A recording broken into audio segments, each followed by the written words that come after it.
Señor, te damos gracias en este día, gracias por permitirnos reunirnos nuevamente, Señor. Te agradecemos por cada uno de estos jóvenes que están aquí. Te pedimos que sea de bendición la palabra que María comparte con nosotros. Y, Señor, aquellos que la vayan a escuchar, que también sea de bendición. Gracias por todo, en tus manos encomendamos en este tarde. Gracias, en nombre de Jesús.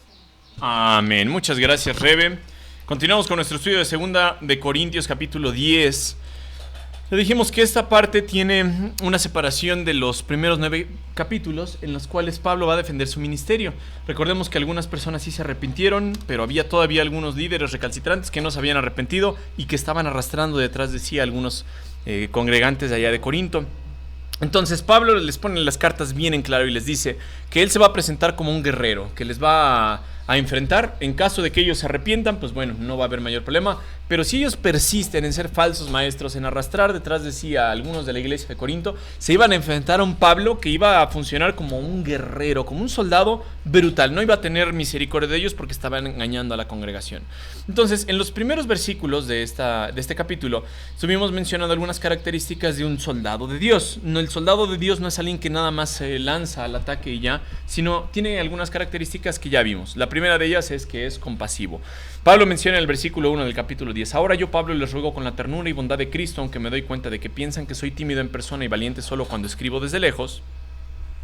Versículo 2: pues bien, les suplico ahora para que cuando vaya no tenga que ser atrevido con los que piensan que actuamos con intenciones humanas. Versículo 3 dice: somos humanos, pero no luchamos como lo hacen los humanos. Usamos las armas poderosas de Dios, no las del mundo, para derribar las fortalezas del razonamiento humano y para destruir argumentos falsos. Versículo 5 menciona: destruimos todo lo que impide que la gente conozca a Dios, capturamos los pensamientos rebeldes y les enseñamos a las personas a obedecer a Cristo. Y una vez que ustedes lleguen a ser totalmente obedientes, castigaremos a todo el que siga en desobediencia. En esta parte, Pablo les está mencionando que él se iba a presentar delante de estos falsos maestros como un soldado primero compasivo, pero también calculador. Un soldado que sabía bien contra quién se enfrentaba. Pero es un soldado que sabía que sus enemigos no eran los corintios, sus enemigos no eran ni siquiera los falsos maestros. Sus enemigos que él iba a atacar, pues obviamente eran las falsas enseñanzas que estaban proclamando estos falsos maestros. Entonces, a lo que se nos llama a los cristianos es a ir en contra de estas cosas falsas que engañan a la gente y predicarles la verdad. Por lo tanto, el pueblo de Dios debe conocer la verdad para enseñar esa verdad. Y es lo que estaba diciendo Pablo: yo conozco la verdad, sé que ustedes están engañando a los demás, yo me voy a poner contra todo aquello que desvíe la mirada del pueblo de Dios hacia otras cosas. Entonces, ese era el enemigo de Pablo. Ya dijimos que algunos cristianos medio marihuanos dicen que esto significa que podemos atar a Satanás. No sé si han escuchado eso: ata a Satanás, echa una oración de proclamación. Yo no sé de dónde sale eso porque la Biblia no lo menciona. La Biblia, incluso en Judas, ya repetimos, no nos manda a reprender a Satanás, no nos manda: Satanás, apártate de mí, yo te conjuro en el nombre de Jesús. Eso no nos llama la Biblia a hacer, nos llama a proclamar la verdad. Entonces Pablo les está diciendo esta cuestión y pues bueno, con eso marca la primera parte del capítulo 10. Pero la segunda parte de este capítulo pues quizá no sea tan famosa, no lo hayan escuchado en muchos sermones, porque pues no es una parte que sea así como, digamos, espectacular, pero ya una vez que la desmenuzamos empezamos a encontrar joyas que aparecen en esta parte. En 2 de Corintios capítulo 10 vemos cómo reconocer a un siervo de Dios.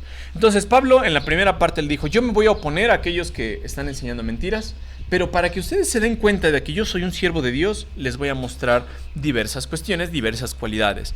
En Deuteronomio 13, Moisés habló al pueblo de Dios y les estaba diciendo esto a los israelitas: supongamos que en medio de ti hay profetas o aquellos que tienen sueños sobre el futuro y te prometen señales y milagros, y resulta que esas señales y milagros se cumplen. Si de pronto ellos dicen: ven, rindamos culto a otros dioses, dioses que hasta entonces no conocías, no los escuches. El Señor tu Dios está probando para ver si realmente lo amas con todo el corazón y con todo el alma. Moisés les estaba diciendo dos panoramas. Un panorama era que un falso maestro o un falso profeta se levantara, les dijera: va a pasar tal cosa, y sí pasaba, pero ese falso maestro no le daba honra a Dios, entonces detectaban que era falso. Pero también vamos a pensar: alguien se levantaba en nombre de Dios, oiga, va a pasar tal suceso, pero no ocurría, todo el mundo se daría cuenta de que este profeta no venía de Dios.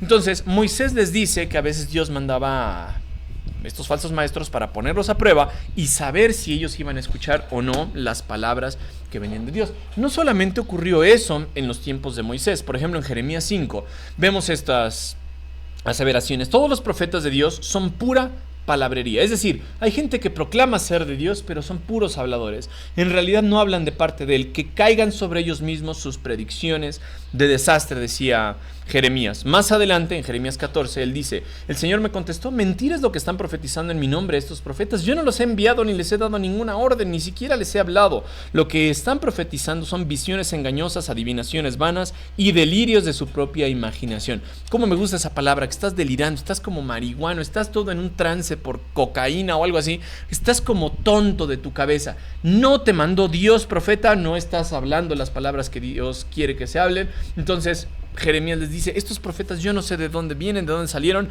pero menos vienen de parte de Dios. Y estos falsos maestros, como les comentamos en el tiempo de Pablo, en la iglesia de Corinto, estaban enseñando a algunas personas a seguir cuestiones falsas. La pregunta obligada sería: ¿y qué enseñanza falsa estaban dando estos maestros? ¿Qué estaban diciendo? ¿Qué estaban enseñando? Pues la realidad es que no sabemos. Quizá estaban hablando en contra de la autoridad de Pablo, y por pasajes que vienen en los capítulos 11, 12 y 13, podemos ver algunas cosas que estos falsos maestros estaban diciendo. Pero noten aquí, el punto no es entender todas las mentiras ni todas las falsas doctrinas. Yo les preguntaría: ¿cuál era la falsa doctrina de los nicolaitas que se menciona en Apocalipsis? ¿Quién sabe? Porque la Biblia no nos dice, pero se nos dice que es una mentira. Entonces, lo que la Biblia quiere que entendamos es que a Satanás le da igual si crees la mentira de los testigos de Jehová, de los mormones, de los católicos, de los ateos. A Satanás le importa que creas una mentira. ¿Cuál mentira? Pues tienes un montón. En las predicaciones que estábamos dando sobre Juan, ya hace algunos años, tomé una ilustración de Jim Osman. Jim Osman mencionaba que cuando la esposa le dice al marido: oye, mi amor, tenemos que pintar la casa. Tú ya sabes, así como hombre dices: pues no, la casa no necesita pintarse.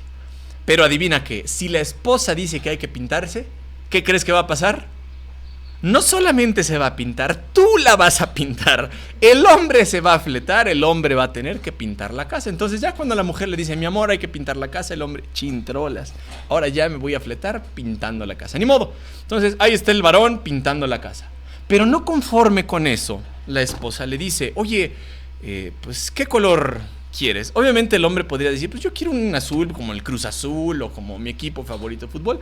Pero tú ya sabes que cuando la mujer te dice eso, ella ya en su cabeza maquinó que la vas a pintar, cuándo la vas a pintar y qué color vas a ocupar para pintarla. Mira, esta casa, por ejemplo, está bonita, está muy bien. Entonces, si tú le dices: ok, mi amor, yo quiero pintarla de este color, a mí me gusta el azul porque pues es un color de machos, es un color del mar, es un color de Lilo y Stitch, a mí me gusta eso, o de mi famosísimo Cruz Azul, está perfecto. Pero la mujer ya tiene pensado qué color va a pintar. Entonces te enseña una paleta de colores y al momento de que el hombre la ve dice: oye, todos estos son el mismo color, ¿no? La mujer responde que no. La mujer dice: son diferentes estos colores. Por ejemplo, aquí les pongo una serie de colores que son como rosas, morados, y los hombres vamos a decir: pues a mí me da igual si es este rosa o el otro rosa o el otro rosa o el otro rosa. La mujer no, la mujer dice: este es rosa coral, este es rosa fuchsia, este es rosa papaya, este es rosa salmón, este es rosa... Tiene un montón de rosas, pero ni modo, ya te la sabes. Te va a tocar pintar, tienes una serie de opciones que tú no vas a escoger como hombre, ya la mujer lo tiene determinado, y entonces te va a tocar pintar la casa que no necesitaba pintarse. Satanás ocupa una estrategia similar. Satanás presenta así una paleta de colores y te dice: oye, mira, están los testigos, los mormones, los católicos, los musulmanes, los budistas, los hindúes, tal. Escoge. Mientras tú escojas cualquiera que sea falso, Satanás está bien. Pero el cristiano debe conocer la verdad y saber que aunque hay muchos colores, hay muchas variaciones, muchas religiones, muchas enseñanzas, pues a Satanás solo le importa que no crean la verdad. Entonces estos falsos maestros no sabemos qué estaban enseñando. Tal vez era este color amarillo y otros falsos maestros este azul y otros falsos maestros este morado, pero al final todos eran una serie de variaciones que daba Satanás para no creer en la verdad. Y Pablo entonces habla en contra de eso. Noten ahí en 2 Corintios capítulo 11 versículo 3: pero temo que de alguna manera su pura y completa devoción a Cristo se corrompa tal como Eva fue engañada por la astucia de la serpiente. Ustedes soportan de buena gana todo lo que cualquiera les dice, aun si les predican un Jesús diferente del que nosotros predicamos, o un espíritu diferente del que ustedes recibieron, o un evangelio diferente del que creyeron. Noten esto, por este versículo podemos nosotros entender que se puede predicar a un Jesús diferente al de las Escrituras. Los católicos, por ejemplo, presentan a un Jesús ocupado, un Jesús incompetente, que necesita la ayuda de su santa mamá para poder responder las oraciones de los que le claman y los que le piden. Esa es una mentira, es un Jesús diferente al que tienen las Escrituras. Aunque hablan de Jesús y aunque lo ponen crucificado y aunque tiene mucha similitud con el de la Biblia, le están diciendo que es un incompetente. Incluso algunos cristianos hablan de un Jesús incompetente, un Jesús que pierde, por ejemplo, a algunas de sus ovejas, un Jesús que no puede salvar a los demás, que piensan que la salvación se pierde. Entonces hay muchas enseñanzas, la verdad es que no vale la pena decirles, esta es la enseñanza falsa. Lo que Pablo quería es ver la verdad, es enseñar la verdad, defender la verdad, proclamar la verdad. Entonces del versículo 7 en adelante hasta el final del capítulo, Pablo va a hablar de algunas características que tiene un verdadero hombre o un verdadero siervo de Dios. Y estas características las podemos ver en estos versículos. Hoy vamos a ver solamente algunas. La humildad la vamos a dejar para otra sesión porque tiene varios versículos para ese punto, pero vamos a hablar de algunas cosas que tiene un siervo de Dios. Para que nosotros podamos conocer un verdadero hombre, un verdadero maestro, necesita primero que nada tener una relación con Cristo. Miren lo que dice en el versículo 7. Fíjense en los hechos evidentes, les dice a los de Corinto. Los que afirman que pertenecen a Cristo, es decir, esos falsos maestros que dicen que le pertenecen a Cristo, deben reconocer que nosotros le pertenecemos a Cristo tanto como ellos. Lo primero que les dice Pablo es, mírenme, yo les resulto en algo evidente, que es que pertenezco a Cristo. Yo no me proclamo a mí mismo, no estoy hablando de mí mismo, aunque lo va a tener que hacer en estos versículos. Pablo primero que nada señala su relación con Cristo. Y obviamente podemos pensar aquí en el apostolado de Pablo. Pablo lo que les está diciendo es, Cristo me seleccionó para ser su apóstol, Cristo me comisionó, yo predico la verdad entre ustedes. Número 2. En ese ministerio que tiene un hombre que tiene una relación con Cristo, es algo que hace edificar a la iglesia. Un verdadero hombre de Dios va a buscar edificar a la iglesia, no va a buscar construir su propio nombre, su propia fama, su propio dinero, va a buscar que la iglesia sea edificada. Noten el versículo 8, dice, pareciera que estoy jactándome demasiado de la autoridad que nos dio el Señor, pero nuestra autoridad los edifica a ustedes, no los destruye, así que no me avergonzaré de usar mi autoridad. Cuando los falsos maestros atacaban a Pablo, quizá estaban diciendo que Pablo no era un verdadero apóstol de Dios, y ellos se autoproclamaban como líderes, como enviados de Dios, pero Pablo les dice, hey, vean esta cuestión, yo les voy a hablar de mi autoridad, y aunque a Pablo no le gustaba echarse flores y hablar bien de él, aquí lo tiene que hacer. Pablo dice, pues voy a tener que hablar de lo que Dios hizo en mi vida para que ustedes me crean, porque si viene otro y les predica un Jesús, un evangelio, una Biblia diferente, ustedes lo creen, pero deben creerme a mí, porque mi autoridad solamente tiene un objetivo, en el caso de ustedes es edificarlos. El objetivo último pues era glorificar a Dios, pero Pablo lo que quería hacer era edificar a la iglesia. Entonces, un líder de Dios tiene una relación con Cristo, le pertenece a él. Un líder de Dios edifica a la iglesia, y aquí Pablo les está diciendo que quiere usar esa autoridad para edificar a la iglesia. En 1 Corintios 3:16 les dice, ¿no se dan cuenta de que todos ustedes juntos son el templo de Dios y que el Espíritu de Dios vive en ustedes? Dios destruirá a cualquiera que destruya este templo, pues el templo de Dios es santo y ustedes son ese templo. Pablo estaba diciendo, los falsos maestros, a diferencia de mí, van a querer destruir el templo de Dios. Ustedes son ese pueblo, pues ¿saben qué? Dios los va a destruir a ellos. Pero si yo edifico el pueblo de Dios, si yo edifico a la iglesia, voy a tener recompensa por Dios. Versículos 9 y 10 nos hablan de algunas otras características y nos dicen, el siervo de Dios aparte es compasivo y desprecia los métodos del mundo. Los falsos maestros, pues obviamente estaban solamente viendo por sus propias ganancias, viendo por su propia fama, y aparte ocupaban métodos que son despreciables. Pablo les dice, yo no voy a militar como ellos lo hacen. Es más, ya en la sección previa nos dijo, yo no voy a utilizar las armas que utiliza el mundo, armas humanas. Yo estoy predicando la verdad y con la verdad ataco a la mentira. En versículo 9 les dice, no es mi intención asustarlos con mis cartas. Pablo no quería que ellos quedaran amedrentados, que ellos quedaran con temor. Pablo lo que quiere es que la iglesia sea edificada. Entonces él tiene compasión de la iglesia, porque podría haberlos regañado, podría haberles hecho sentir muy mal, pero él quiere que la gente de la iglesia sea edificada. Versículo 10 nos dice, pues algunos dicen, las cartas de Pablo son exigentes y fuertes, pero él en persona es débil y sus discursos no valen nada. Estaban despreciando a Pablo, porque decían, mira, cuando les escribe, ahí sí tiene mucho poder, muy bravito el Pablo, muy gallito y se siente así con poder, pero nomás preséntese aquí en la iglesia y van a ver cómo baja las manitas, cómo las orejas se le bajan, y de ese león que pensábamos tener, nomás va a venir un gatito así que ronronea.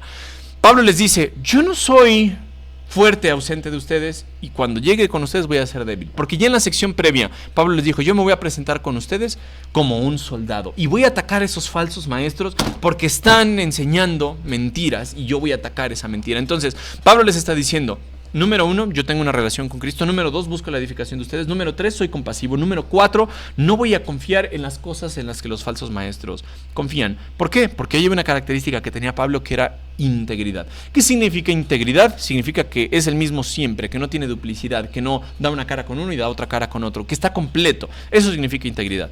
Versículo 11 les dice a la iglesia, estas personas deberían darse cuenta de que nuestras acciones, cuando lleguemos en persona, serán tan enérgicas como lo que decimos en nuestras cartas, que llegan desde lejos. Cuando Pablo escribía estas cartas, pues la gente decía, oye, pues es que está hablando medio fuerte, pero cuando venga va a ser bien blandito. Pablo les está diciendo, yo les escribo fuerte y les voy a hablar fuerte cuando esté en persona, porque hay mentirosos que están solamente engañando al pueblo de Dios. Hasta ahorita vemos las características más relevantes del siervo de Dios. La última característica, que nos va a llevar más tiempo, es la característica de la humildad. Tenemos que entender qué es la humildad. La humildad no es solamente el ay, soy una basura, soy una porquería, soy un tonto, y ya, eso no es humildad. Humildad, lo vamos a ver qué significa, cómo Dios habla de la humildad en las Escrituras. Pero a partir del versículo 12 hasta el final del capítulo, Pablo va a hablar de la humildad, que es una de las características principales que debe tener un siervo de Dios. Versículo 12 dice, no se preocupen, no nos atreveríamos a decir que somos tan maravillosos como esos hombres, que les dicen qué importantes son ellos, pero solo se comparan el uno con el otro, empleándose a sí mismos como estándar de medición. ¡Qué ignorantes! Por este versículo nosotros podemos entender que los falsos maestros estaban haciendo alarde, estaban orgullosos porque decían, mírenme, yo soy importante, yo soy tan bueno que nadie tiene un nivel tan alto como yo. Yo soy tan buen maestro, tan profundo sé de las Escrituras, tanto sé de Dios que nadie me va a llegar. Pablo les está diciendo, son tan tontos estos hombres, se creen tan maravillosos y ellos hablan de su propia importancia. En vez de que los demás lo alaben, ellos tienen que hacerlo. ¿Por qué? Porque a ellos les hace falta humildad. Me ha pasado mucho con algunos alumnos que tengo que hablan de los doctores de un hospital. Esos doctores del hospital caminan así como toreros, llegan así como si fueran los grandes doctores, los bisturís más famosos y filosos de Puebla. Es más, no cortan con acero, ellos cortan con obsidiana, con oro, algo así poderoso. Pero los doctores que son mis alumnos trabajan con ellos y dicen, no, doctor, están pero rezonzos estos cuates, o sea, no saben, se sienten guapos, nomás nos quieren seducir. Todo menos de cirugía saben estos doctores. Entonces, esos doctores que se creen tanto van a hablar, es que yo soy maravilloso, es que yo sé, es que yo puedo, yo he hecho esto, yo he trasplantado cabezas, yo he cambiado de sexo a los demás. Tú dices, oye, esas son cosas que solamente tú te estás comparando con los demás. Lo importante sería que los demás dijeran, oye, qué buen doctor, qué buena persona, qué buen maestro, qué buen ministro, qué buen siervo de Dios es la otra persona.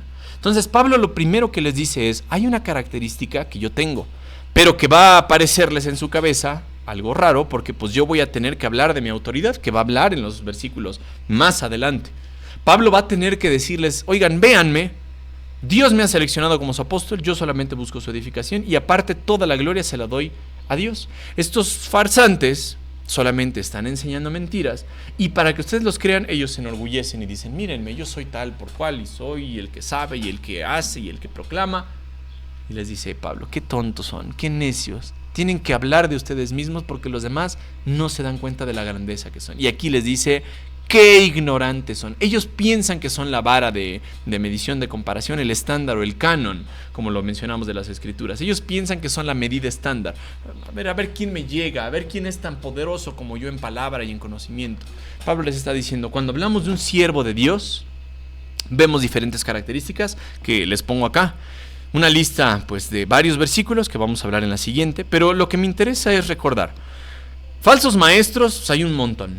Mentiras hay un montón. El objetivo de los cristianos es, de todas las mentiras que existen en el mundo, conocer la verdad. Porque Satanás te da un montón de opciones para que crea la gente, pero el cristiano debe proclamar la verdad. El cristiano debe conocer la verdad y proclamarla. El cristiano no se debe alardear, el cristiano debe buscar la edificación de la iglesia, debe buscar honrar a Dios, debe buscar que los demás reconozcan esa autoridad, no tener que hablar el de ella. Pero Pablo tuvo que hacerlo porque la iglesia no se daba cuenta, la iglesia estaba así medio miope, astigmática, tal vez hasta con cataratas, yo no lo sé, pero estaba medio sonsa la iglesia, no veía la autoridad de Pablo y se dejaba llevar por los falsos maestros. Entonces, como responsabilidad que tenemos los cristianos, enseñar esa verdad. No nos manda la Biblia a conocer todas las mentiras, nos manda a profundizar en la verdad. ¿Sale? Terminamos en oración. Gracias, Señor, por la palabra que nos das. Gracias, Señor, por tu palabra que es viva, eficaz. Gracias, Padre, porque nos permites enseñarla. Permite, Señor, que nosotros podamos edificar a la iglesia. A veces en una conversación, en animar a alguien, en enseñar a alguien, en enseñar a un grupo. Padre, que podamos proclamar tu palabra en todo momento y que la gente pueda ver esas características de un verdadero siervo, Señor, alguien que tiene una relación contigo, alguien que te busca, que es humilde, que trata de edificar a la iglesia, que no se compara con los demás, que no trata de enorgullecerse, sino que todo lo busca para la gloria de Dios. Ayúdanos, Señor, a vivir así en el nombre de Jesús. Amén. ¿Dudas? ¿Traumas? No.